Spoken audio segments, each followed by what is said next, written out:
Hello, everyone. Welcome back to StatTech Research's seminar series on measuring progress and well-being. I am Kelsey O'Connor, one of the organizers. Today, we are pleased to welcome newly minted Professor Milena Nikolova, who will discuss robots, tasks, and the meaning of work. Milena will speak for approximately 40 minutes and then address questions at the end. At that time, please raise your virtual hands or post your questions in the chat. During the presentation, please keep your microphones muted. Unless you have a clarifying question, you can write in the chat or unmute yourself, but again, just for clarifying questions. And a last reminder, we are recording the event. You'll be able to find this and past recordings on our website and YouTube channel. Now to introduce Professor Milena Nikolova. Milena is a professor at the Faculty of Economics and Business at the University of Groningen. Before joining the university, she was a research associate at the IZA Institute of Labor Economics, where she is now a research fellow. Milena is also a non-resident fellow at Bruegel and at the Brookings Institution and a fellow at the Global Labor Organization. And of course, most of you know, she is one of the most prolific young well-being scholars. And in general, I'm looking forward to what she has to say about technological change and well-being. Without further ado, Milena, the floor is yours. Thank you very much, Kelsey, for the kind invitation and for the introduction. So this is still, what I'm going to say, still very much based on work in progress. So I'm also looking forward to a nice discussion with everyone at the end. And if you have a clarifying question, please feel free to stop me and ask that. So to start, I really like this joke from leadership scholar Warren Bennis. So it says that the factory of the future will have only two employees, a man and a dog, and the man will be there to feed the dog, and the dog will be there to keep the man from touching the equipment. And I think it's a nice summary of kind of these trade-offs that are involved with technological adoption. So on the one hand, technological adoption is related to efficiency and progress. But on the other hand, throughout history, and this episode of rapid technological change is no exception, throughout history, we have always associated technological change and rapid technological change in particular with fear, and fear of technological unemployment in particular. And as I said, these so progress on the one hand and fear of technology are almost like two sides of the same coin, and they have gone hand in hand historically as we think about and we talk about technology. So this is a figure from the Financial Times based on recent research that is summarizing the text of books written in English, French, and German. And what they have done is they have plotted the number of instances in which the books talk about technology in terms of benefits and progress, and on the other hand, as caution, worry, and risk. So the positives and negatives of technology. And what you can see is that historically, since we have been measuring, since we can measure these sorts of things, progress, we have tended to associate technological change with progress and benefits. But since the 1960s, which is the beginning of the so-called digital revolution, so the beginning of the adoption of computers and other digital technologies, we have actually seen a reversal of this trend. So we are writing and talking about more negatively about technology in recent years.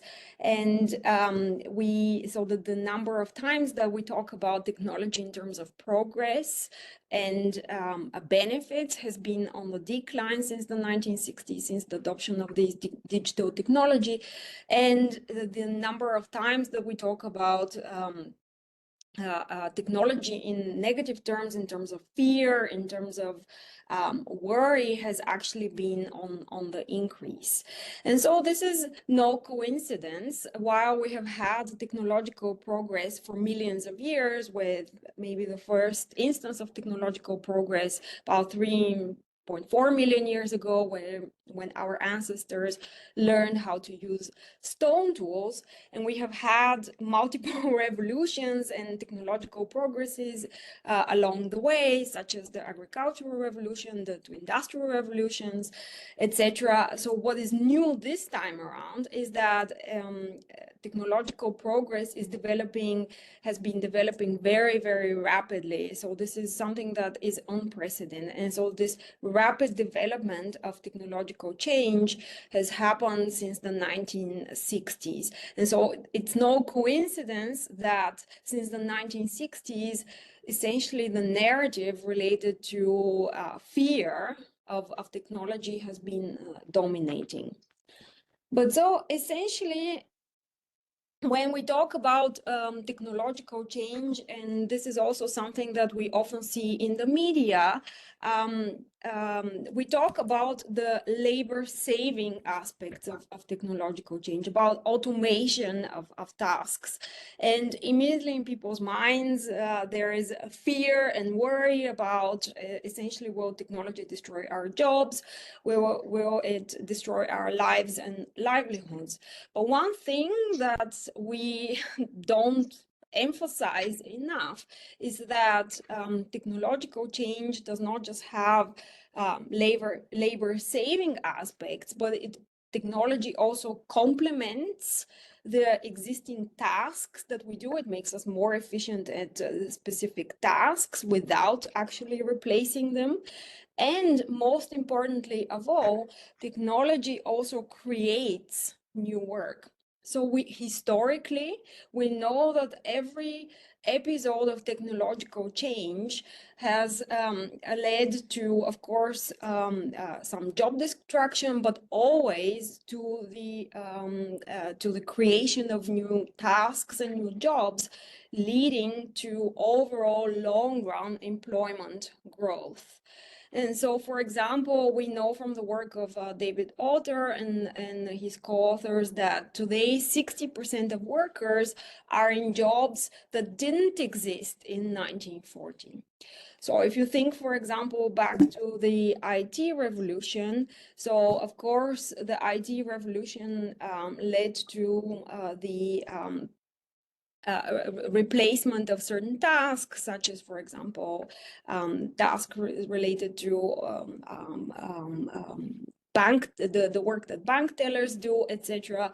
But it also led to the creations of new jobs, new professions, such as new occupations, such as, for example, web page designers, software developers, and digital marketing professionals. So all of this is to say that when we talk about technological change, it's not just about job loss and labor saving aspects and automation, but it is also about the creation of new work and also making us more efficient without replacing humans in the tasks that we do. And so let me just give you, so this was a bit maybe a kind of like a big overview. I want to talk specifically about what robots have done in terms of our jobs and the quantity of jobs that the humans do. And so why robots? So the talk today is specifically focused on that type of technology, but I will say something about AI, which will be highly speculative, so bear with me. But so the technology technology that preceded AI are robots. So I will my research and that I will discuss today is specifically focused on this type of technology. And so, what do we know? So the evidence is growing, and what we know is that there has been job loss as a result of introducing industrial robots in factories in the US and in China.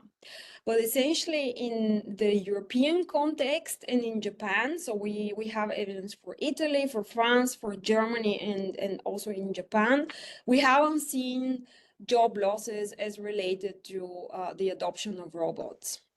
So there's a nice paper by Stefan Yesto, which looks at European regions, and what the paper shows is that essentially robots have had no impact on total employment in Europe. And there have been job losses in manufacturing, but they have been offset by job creation in the services sector. So in total, there has been no effect of robots. And Doubt et al. Also show similar evidence for Germany, where they show that the penetration of robots in German factories displaces manufacturing workers, but this is offset almost one-to-one in terms of increases in employment in the services sector. So all of this is to say that we haven't seen mass job loss related to the introduction of robots in Europe, which is the context in which I will be speaking for the rest of my talk this afternoon. We really haven't seen any evidence of mass layoffs due to robots. And so robots really haven't had such a dramatic impact on the quantity of our jobs in Europe. But so the question then is, what happens to the content of these jobs when robotization is when robots are introduced in factories, and more importantly, the quality of these jobs. I will talk mostly about the content of these jobs, but I will also say something about the quality. So what happens to the content of jobs when robots are introduced in factories? So we have some studies looking at that. So looking at the tasks, structures in the economies and how they have changed over time. And so typically the way that these studies look at tasks is by proxying for them by looking at occupations. Okay, so you're in the manufacturing industry, so you're more likely to be doing routine tasks or manual tasks, so physical labor. So that's one way that people have done this. Another way in which people have done this is to look at occupations. Okay, so you're doing managerial work, so you're more likely to be doing tasks that are interpersonal or social. So this is obviously a very crude way in which you can approximate how essentially what is the content of people's jobs, or what tasks people actually do at their workplace. And so some refinements of this sort of approach have been to look at occupational dictionaries. So these are descriptions of the tasks and procedures that are involved with a particular job description, a particular occupation. And so then what researchers typically do is assume that these are relatively constant over time, because these occupational dictionaries are not updated very frequently. They're also based on the essentially the tasks and duties that workers in the United States perform. And you also assume that every worker does exactly what the occupational dictionary says they do. But workers are, of course, more than their job descriptions. I'm not sure about your job description, but I actually looked at mine, and there is essentially nothing in that job description that is correct about what I do on a daily basis. And so you can easily imagine that you can have two people with the exact same occupation, but who do a completely different task. So think about a secretary working at McKinsey and a secretary working at the Faculty of Economics and Business at the University of Groningen. So it's completely different type of work, even though they share the same occupation. So all of this is to say that tasks vary at the individual level.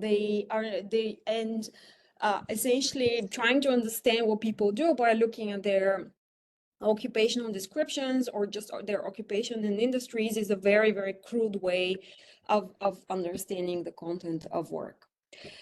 And then it is also possible when you look at more granular information about what individuals report doing their work, it is also possible to see competing or conflicting trends.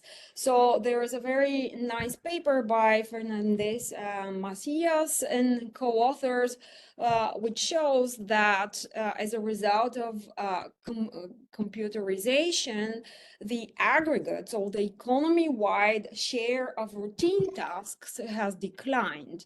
But for the remaining jobs, the content of routineness within tasks has increased. So you have fewer routine jobs and tasks.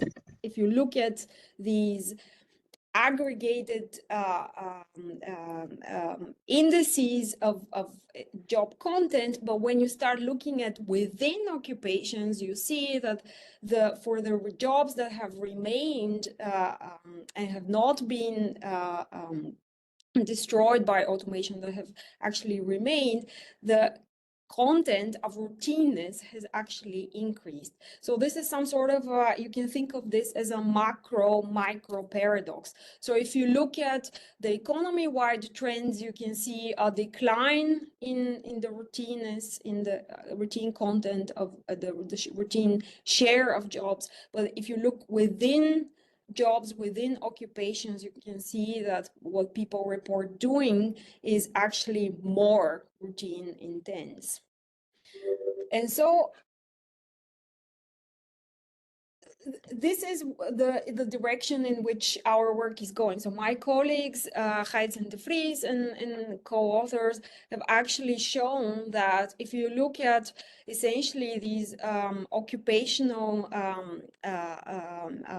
so the content of jobs as defined at the occupational level, at this aggregate level, you see that the introduction of robots has led to a decline in the share of routine tasks. But the question is, what happens to the content of jobs of the remaining jobs? So the jobs that have remained after essentially the occupational structure has shifted.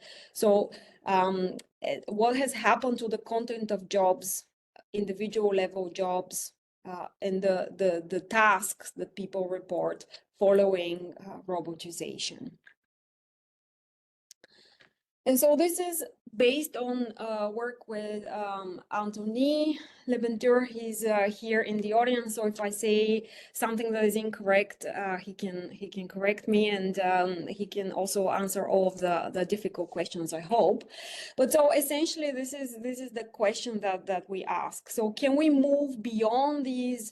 Can we look at what happens within occupations? Can we look at? Can we move beyond essentially the aggregates and look at individual level information about the content of jobs that people do?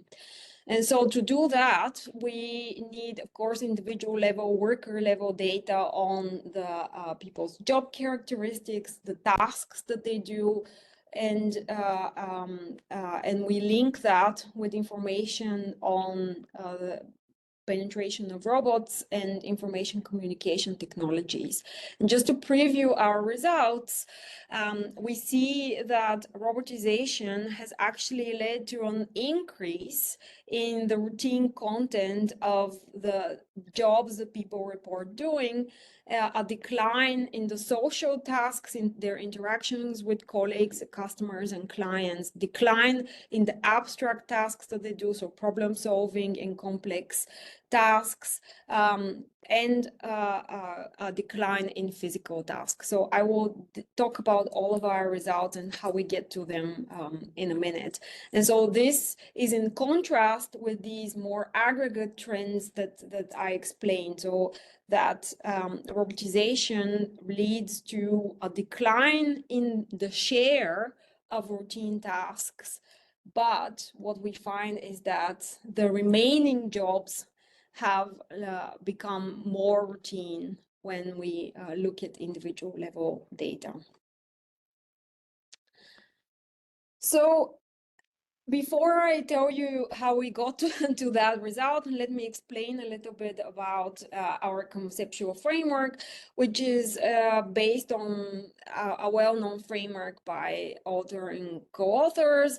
And essentially, they view jobs as bundles of tasks, and the tasks that are susceptible to automation. And so we are talking about here technologies that precede the Gen AI revolution. So we're talking about here mostly robots and software. And so the robots and software are good at automating tasks that can easily be described and can easily be programmed in a set of steps that a computer, a machine, a robot can do.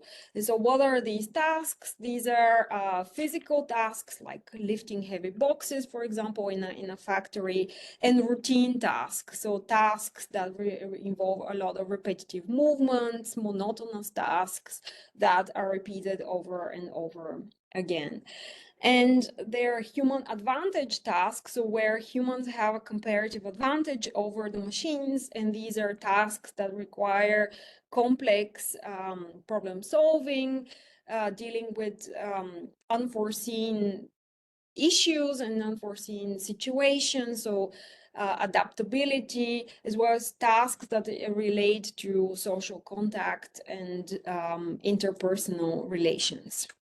And again, these are tasks, and this framework concerns robotization, so robots that are not equipped with AI capabilities. So how will robotization impact the content of what workers do? So there are essentially two scenarios, which we call the human advantage effect and a Polanyi effect. So let me tell you first what the human advantage effect is. So if robots can automate all of the tasks that are routine, repetitive, monotonous, physical tasks, and have full autonomy in executing them without requiring a human being to intervene, then humans will essentially will perform none of these routine and physical tasks, and they will focus on performing these human advantage tasks, so social interactions with clients, problem solving, etc. And so there is this example from a drug dispensing robot in a pharmacy, which our co-author Femke really likes.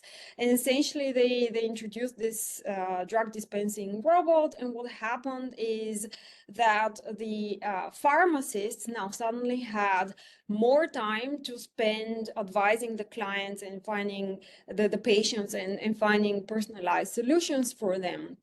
And the technicians also had now suddenly an increased role, whereby they had to program the robot and fix it, etc. But there was a group of the assistants to the pharmacists, which essentially saw their tasks and the variety of tasks that they did actually decline, because the robots now took over a lot of the tasks related to shelving medication and picking it up. And so that left essentially these technicians feeling less fulfilled at their roles, and really diminished the variety of tasks that they had to do. But essentially, the key point here is that the pharmacists themselves felt that they can completely ignore these manual and repetitive routine tasks and focus on the social tasks interacting with the clients and patients. But then there is another possibility here, which is what we have called the Polanyi effect, and maybe you have a better name for it once I explain what it is. But essentially, it's about the fact that it's actually very, very difficult to automate entire production processes or entire occupations, entire tasks. So oftentimes, robots and machines are very good at performing particular tasks, but then there is the last bit of tasks which are difficult to explain and difficult to codify in a set of procedures. And so while the robots and the machines focus on the tasks and the parts of the production process or the work process that are easy to automate, humans may be stuck performing the last bit of tasks which the robots cannot yet do. So you can imagine a car factory.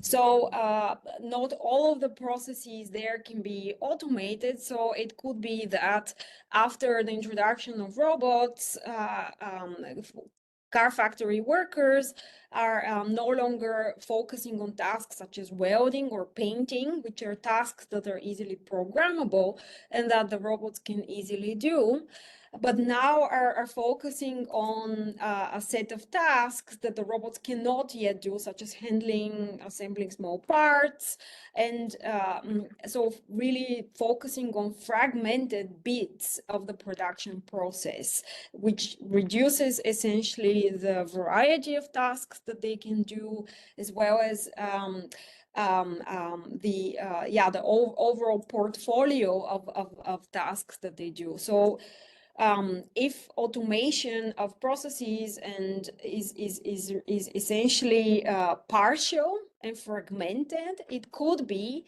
that humans are left with the so-called last bit of tasks, which they perceive to be routine and uninteresting, boring, etc. So that might increase actually the feeling of a routineness that they have in their work. And so we put this to the test by using data on workers from the European Working Conditions Survey, which is unique in that it contains information on the activities that people report doing, and it allows us to study this from an individual level perspective. So it is conducted in now about over 30 European countries, but we use 20, essentially the countries that we have information on all of the components in which we need for this sort of analysis. It's based on face-to-face interviews. It's pooled cross-section, so we don't have the same workers over time. And for reasons related to the data availability of tasks that we use, as well as the industries based on which we can merge with the robots data, we can only use information from 2010 and 2015.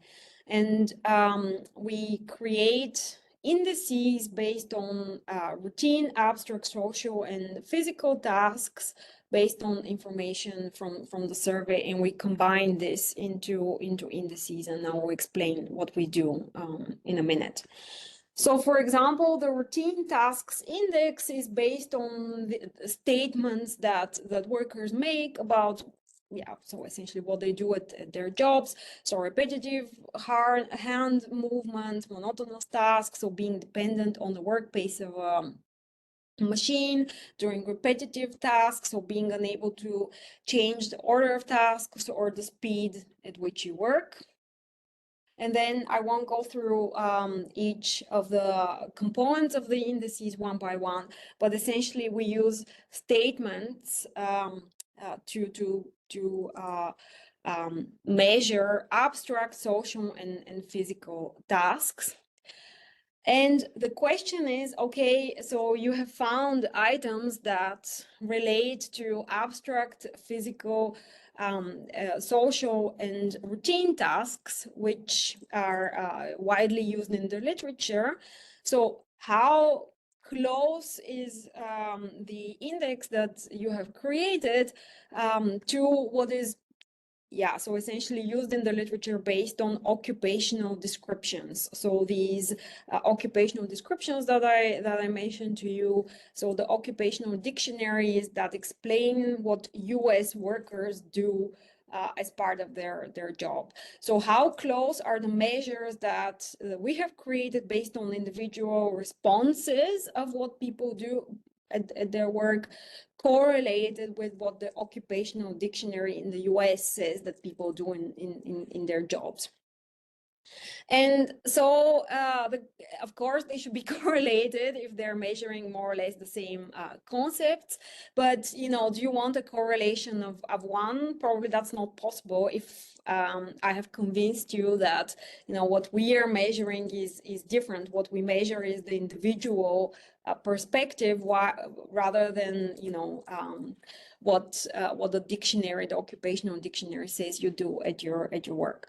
But we still find pretty high correlations. So in all cases, they're 0.6 or above. And we have also validated these measures in other ways, and I can share that with you. But essentially, what we have created in terms of individual based indices of routine, abstract, social, and physical tasks are highly correlated with the, let's say, traditional measures that have been used in the literature, but capture this individual level nuance, which none of the papers have done before. And so we have also checked whether, you know, it's not that routine tasks and abstract tasks are measuring the same thing, but twice. So that doesn't seem to be the case. So these are the correlations between the between the indices that we have created are pretty low. So they're in the expected directions, but so it's not that we are measuring routine tasks 4 times. So that's not the case here.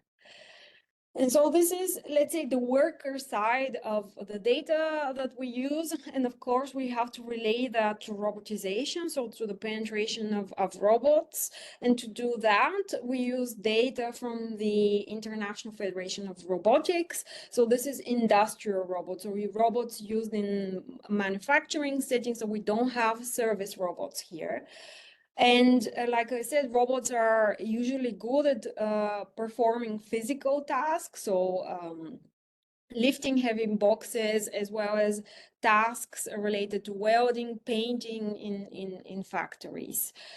And so we have a number of robots, and we, of course, want to make sure that we calculate the number of robots per worker in that particular industry. So to get the number of workers in that particular industry, we use EU claims data. And that's also our source for essentially ICT, so information communication technology, because we want to really make sure that we study the impact of robots and not the impact of technologies that might be coexisting with robots, like software, databases, and computers.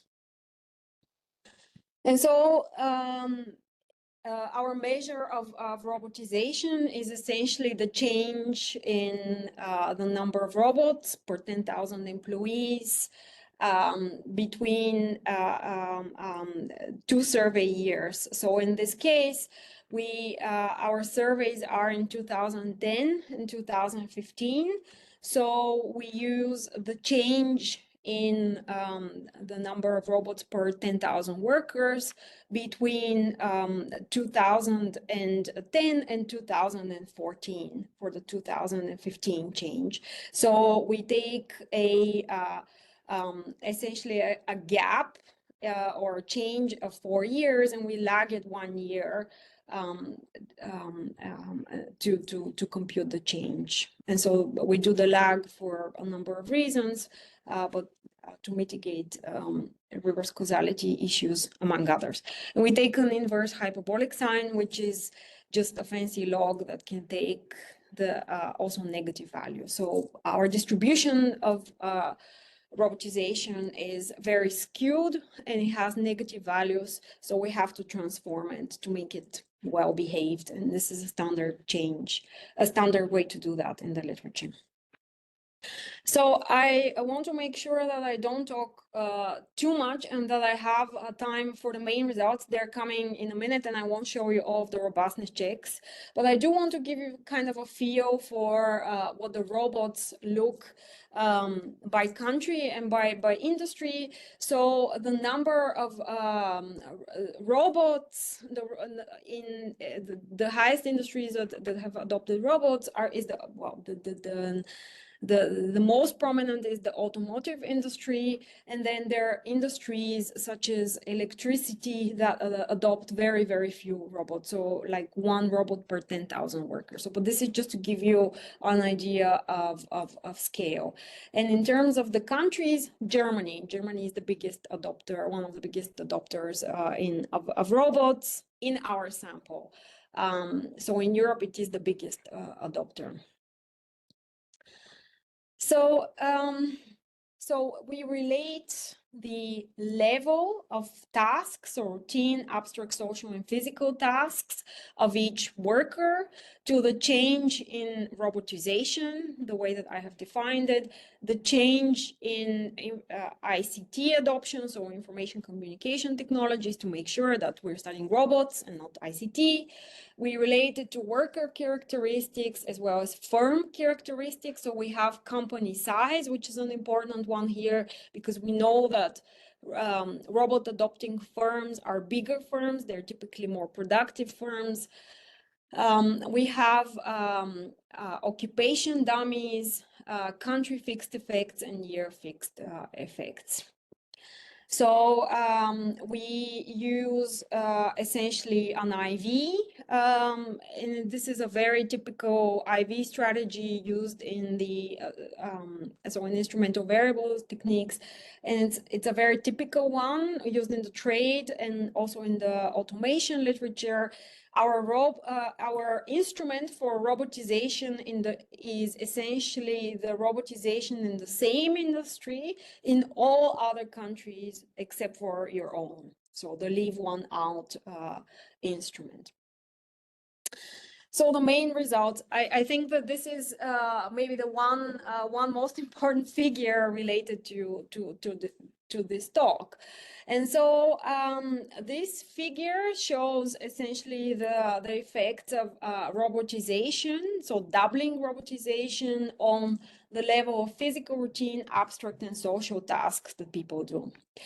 So right off the bat, you see that robotization reduces the physical tasks that people report doing. So lifting heavy boxes, or working in tiring positions, painful positions, etc.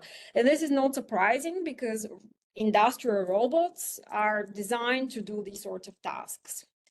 What is interesting is that robotization actually increases the routine tasks that people report doing. And this is in contrast to the literature showing that the share of the routine tasks in the economy declines as a result of automation. So here we see that for the workers who have kept their jobs, the remaining jobs have actually become more routine. So they involve more monotonous tasks, more repetitive movements, more dependence of the work pace of the robot, etc. And so you can also see the effect sizes here, which are non-trivial. Yeah, so doubling robotization and the average increase of robotization was something like fourfold in the sample that we use. So doubling robotization leads to an increase in the routine tasks that people do by 6%. So that's a pretty sizable effect. And yeah, even more depressingly, it leads to a decline in the abstract tasks that people report doing, as well as a decline in the social tasks that people do. So interacting with clients, interacting with colleagues, etc. And so I have a lot of details on that, and we can discuss that. But I want to link this to the quality of jobs. Yeah, so what I have just shown you is that the content of jobs becomes more routine at the individual level following robotization. It becomes less interesting, involved with less problem solving and less interaction. In another paper, we actually show that using the same data set, we show that robotization makes the jobs of European workers less meaningful and also less autonomous, so they have less decision-making power, etc. And what we find in that companion paper to this one is that the declines in meaning and autonomy are really concentrated among workers doing repetitive and monotonous tasks. Yeah, so the content of jobs has become less social and more routine, and the jobs simultaneously have become less meaningful and less autonomous. So this is, yeah, so pretty, negative here. And so we find some interesting heterogeneity in terms of the content of jobs, or how robotization has affected the content of jobs. We see that it widens gaps, for example, in routine and abstract tasks between high and low skilled workers. So it makes those sorts of, it makes the low skilled workers do even more routine tasks and even fewer abstract tasks. So we have done a bunch of robustness checks, and maybe we can discuss in these at some point, and you can ask me, or if you can think of anything else that we should be doing. But it seems that the results are pretty consistent regardless of how we do these exercises. And of course, everyone is wondering, okay, this is robots. I don't, what do I need to know about AI? So what you need to know about AI is that unlike robots, which affect workers, with low wage earning potential and doing routine and physical tasks, and unlike software, which essentially affects workers in the middle of the skills and wage distribution, AI affects workers at the high-skilled, high earnings potential end of the distribution. So it's too early to say what will happen when you introduce AI in the workplace, and whether what would happen to the quantity and quality of our jobs. But so we're essentially at the beginning of this revolution, and so at least at the moment, it seems to be more focused on understanding which types of tasks and what type of work can be done by Gen AI, what can be complemented by Gen AI, and what kinds of tasks Gen AI will end up creating for human beings. And so at the moment, the narrative is more about, let's say, the quantity of jobs rather than their quality and content.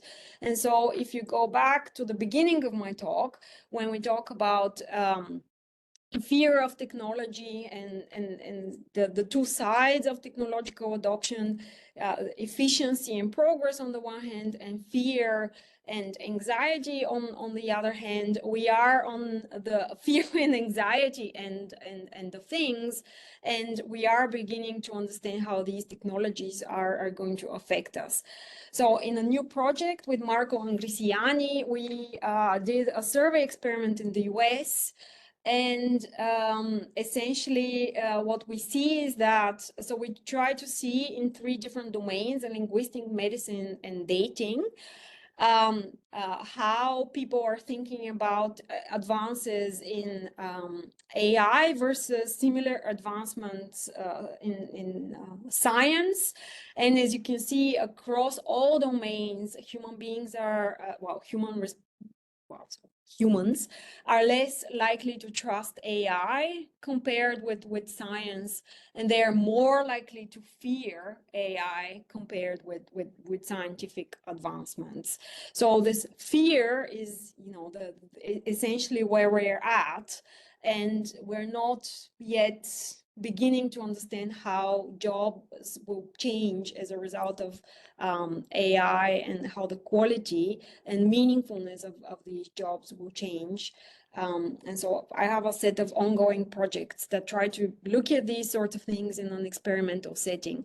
But essentially, all I have to say is that we're just beginning to understand these sorts of things. And all we know from the past technological wave is that as related to robots, it has made our jobs more boring and less meaningful. But that doesn't have to be the case with AI. So different people will be affected, so the high-skilled, high earnings potential individuals, but that doesn't mean that the jobs necessarily have to become more mundane and more boring. But a key policy question is how to arrange them in such a way that they don't become boring and degrading. Thanks a lot. I will stop sharing now, and maybe we can have some discussion. Thank you very much. Thank you, Milena. So we have just over 10 minutes for questions. Please write in the chat or raise your hand. The first question comes from Chiara Costi, who is clarifying, are the industries and or jobs included in your sample mainly in the manufacturing sector? Yes, very good question. So they're yes, they are manufacturing. So these are industrial robots. So we have also industries related to education and research, but you have to imagine that these are industrial robots being adopted in those industries. So yes, so we are talking mostly about a manufacturing type of setting here.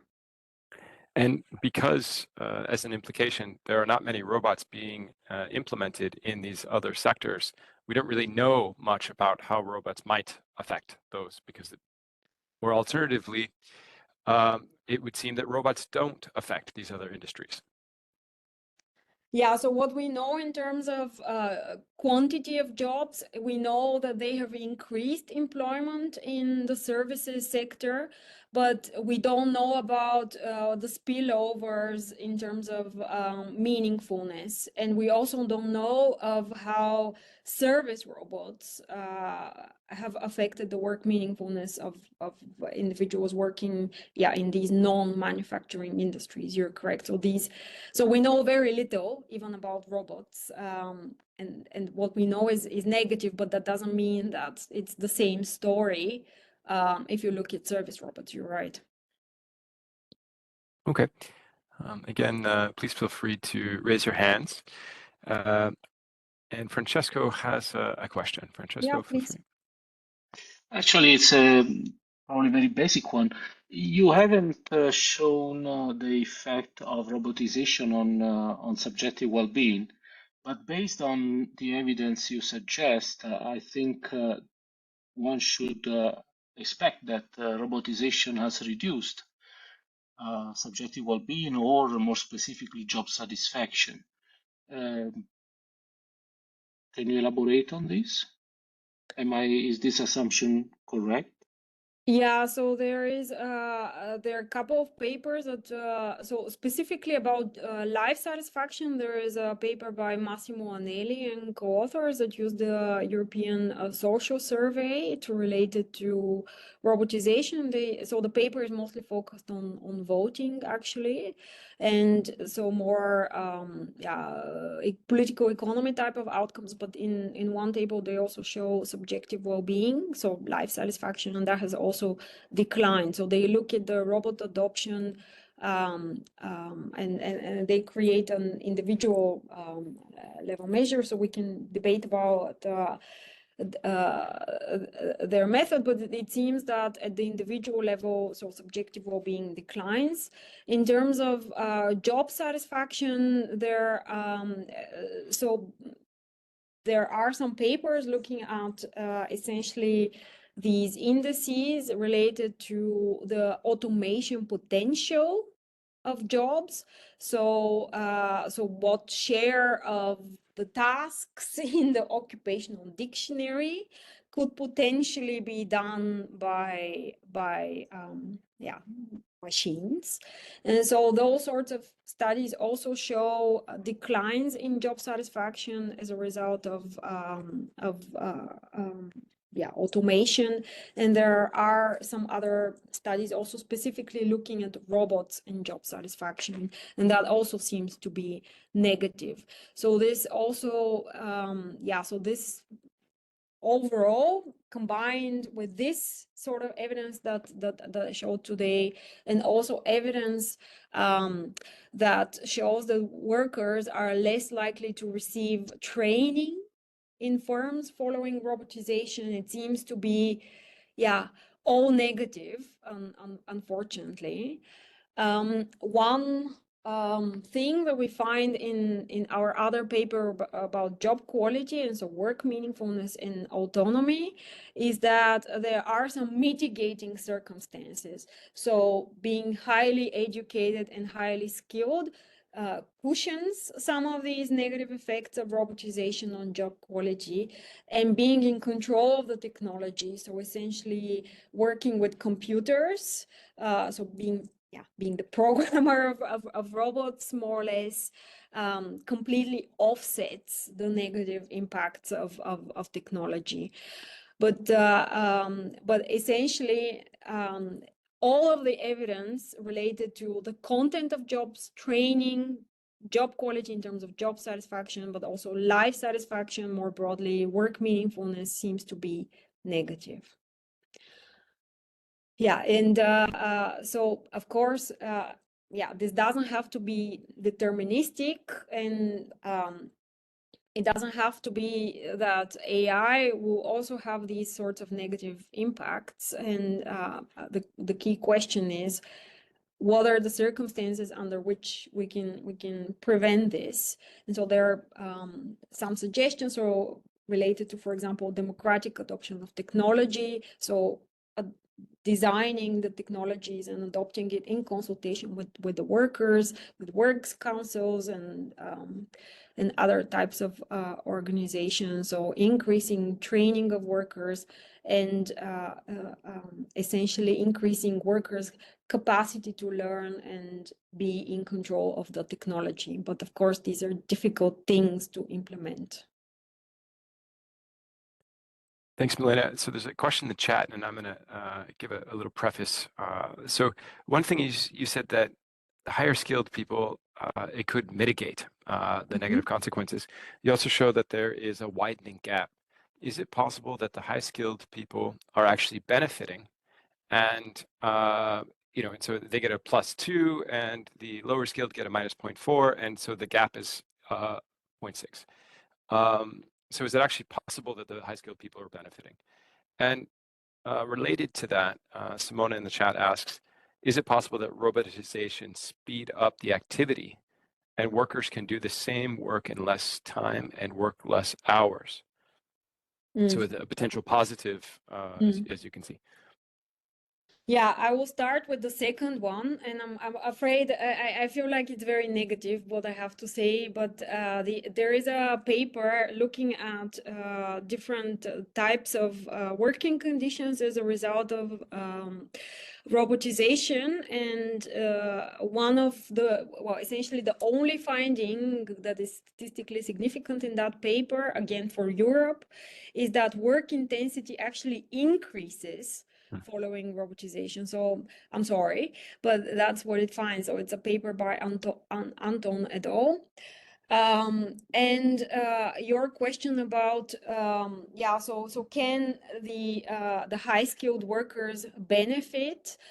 So in the paper that we look at work meaningfulness, we see that it cushions some of these effects, so it reduces the negative effect, but it does not fully offset it. And that's also what we find here as well.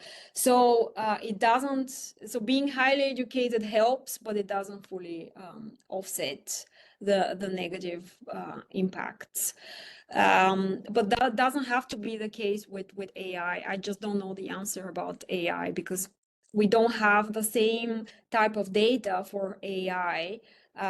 We don't have the actual use of AI or adoption by different industries or occupations. So we only know things related to how susceptible are occupations to AI, and that is a very crude measure of Right. AI adoption. So it's not a measure of AI adoption at all. Nikos, you have a question? Of course, yes. Good evening. Thank you very much, Professor Nikolova. Very interesting presentation. So you might have just a couple of questions. First of all, you might have said that. Forgive me if I haven't heard. You use the inverse hyperbolic sign, which is the arc sign multi-valued function, in order to use the negative values that might exist because of the changes, right or wrong? Yes, yes. Okay. Yeah, so Thank this you. helps us preserve it.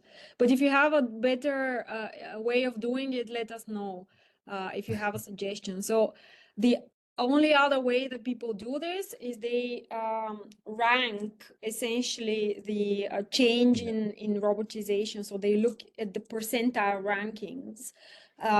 But this can essentially overstate or understate small differences between the ranks, right? So it could be that a small differences in the values can put you in a completely different percentile, and it really creates variation that might not be yes. real. Okay, and one more, please. You use the instrumental variable regression in order to avoid the omitted variable bias. Yes. And you do it by accounting for the number of robots, number of tasks that are that can be found in other countries that the industry belongs, right? So yes. isn't there? But there could be spillover effects within industries and not within countries. Doesn't this make a problem? Yeah, so yes. So what we use is essentially indeed, so the robotization in all other in the same industry in all other countries except for your own. So this is, kind of the technological frontier, so that the level of development, let's say, of technology in that particular industry. But you're right that you cannot rule out that there might be some sort of an industry-specific shock that affects all industries in the same way. And it's also correlated with the level of tasks that people perform. So this is one of the main criticisms of this sort of instruments, which is in the literature. I think you're right. Yes, you're right. Thank you. And one third question, please. you at your conclusions is that doubling the number of robots reduces physical tasks. And as you've said multiple times, the physical tasks can be lifting heavy boxes. So is this a negative, although it's a reduction in physical tasks, is it negative or positive? Is something positive? It's positive, yeah. So positive. it reduces, the back-breaking physical work that we do. So it's in principle good for us. Yes, so it's a negative sign, but it's a positive contribution to job quality or to job content. Yes. Thank you. Thank you very much. Thank you. Francesco, thanks. Yes, I was trying to attract your attention because if there is still a second, I would like to share basically a reflection, a comment with Milena. The first one is that I find the name of Polanyi effect appropriate in this case. Polanyi was referring to the power of the markets, of the industrial organization to reduce society to a desert. And the channel you described could be a way through which this can happen. So you were asking at the beginning comments on that name. I think I find it appropriate at least clears the area. The second point has to do with part of the review that you shared at the beginning of your presentation when you were illustrating previous studies showing that at least in Italy, France, Germany, if I remember correctly, we haven't recorded mass losses of jobs due to robotization. And I believe that this effect is net in the sense that previous studies have compared the amount of jobs that have been created to the amount of jobs that have been destroyed, and that the net effect is probably positive. However, this hides the fact that those that have lost the job are not those that have found the job. And so most likely robotization has coincided with creating a segment of a society that is losing and a segment of a society. And this might explain, or it would be probably an interesting hypothesis to test, might explain, at least in part, why, for instance, subjective well-being, job satisfaction have inequality within countries has been increasing in the latest years. Yeah, I think that's fair. So in that sense, I am presenting the average effect, but this hides important heterogeneities that there are people who have been hit by automation, and of course their grievances are real, which is what the paper by Massimo Anelli shows, right? So you have, and there are oftentimes industries that are concentrated in regions or even localities, so you can have an entire area being negatively affected by robotization. So I think that's an important remark and an important nuance that I did not talk about, but I think that it is a valid one. So in some sense, I'm too much focused on the people who have kept their jobs. And in that sense, I'm not saying anything about the bigger pictures and the bigger ramifications. And that comes on top of offshoring and import penetration and whatnot, right? So and immigration.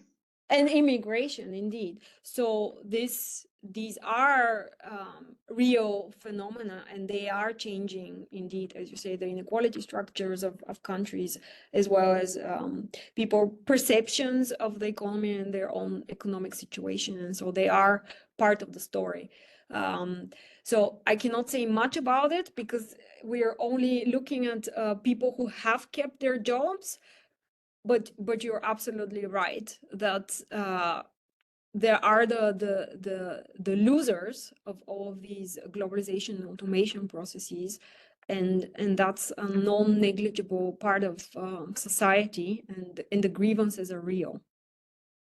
Yes, I'm glad that we're on the same page. In general, I think where I'm heading towards is that this phenomenon can be used to explain well-being and equality, but also the rise of populism as Yes. segments of the population, usually those that are Yeah. lower educated, that perform more routine tasks, are those that are moving gradually Yeah. to the right or towards populism. Yeah, definitely. Yeah, Colantone and Stanning have done that in the context of trade, and Anelli also, etc. So indeed, that is the case. Colantone also, they also have a paper on robots, but indeed that is related to the rise of populism and yeah, the particular voting patterns that we have seen. Yes, you're right. Thank you. Milena, if you don't mind, we have one last question in the chat. Sure. I had another question for you too, but we'll go with one last. Young One asks, do you have any explanation for how robotization could decrease abstracted social tasks in the manufacturing industry? Yeah, so it could be, so we discussed this in the paper, and I didn't have time to discuss it a lot today, so I focused mostly on the routine tasks. But it could be that it could be through two channels. It could be that essentially it reduces the variety of tasks that people do, and they now only focus on the last bit of routine tasks that they have to do, which leaves them with little scope for communication with their colleagues, clients, etc. And it also leaves them with very little decision-making ability, very little scope to apply their own ideas at work, to learn new things. So essentially, they do the parts of the job that cannot yet be automated, but that leaves them with less cognitively challenging work. And it could also be that, so that's from the labor saving aspect of technology, but it could be also that the abstract and problem solving abstract and communication tasks also decrease if there are new tasks being implemented, but these tasks are essentially so tasks that are of lower quality than what used to be the case before, and we have some examples of that, of ticketing agents and etc. in the paper. So I'm happy to share the paper later. That's a great question, and thank you for raising it. Thank you, Milena. We're almost 10 minutes after, so I think we can close it here. And I appreciate your presentation, and also the participants. Thank you for coming. Milena, if you have any last words, feel free to share, and we'll close it afterwards.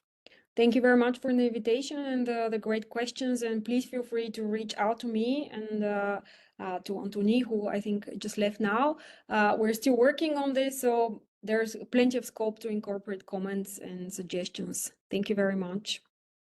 Thank you. Have a good night. Thank you so much. Bye.